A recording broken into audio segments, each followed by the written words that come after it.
Simple and టేస్టీగా మనం ఈ దోశ స్వీట్ దోశని ప్రిపేర్ చేసుకోవచ్చు. చాలా ఈజీగా ఉంటుంది, చాలా ఫాస్ట్గా కూడా అయిపోతుంది.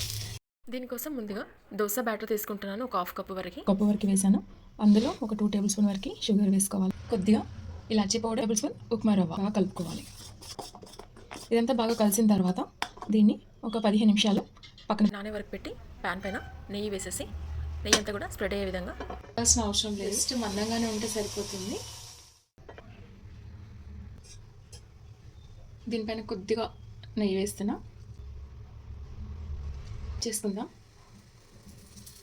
చాలా సాఫ్ట్గా ఉంది. ఇప్పుడు దీన్ని మనం ఫ్లిప్ చేసుకుంటే 2 సైడ్స్ కూడా బాగా కాల్చుకోవాలి. ఇప్పుడు 2 సైడ్స్ ఒకసారి చెక్ చేసుకుంటే 2 సైడ్స్ కూడా మంచిగా దోశ అనేది కాలింది. సో ఇప్పుడు మనం దీన్ని తీసేసుకోవచ్చు.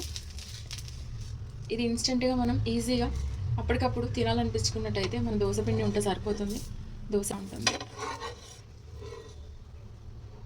మీ అందరికీ నచ్చినట్టయితే లైక్ చేయండి, షేర్ చేయండి, సబ్స్క్రైబ్ చేయడం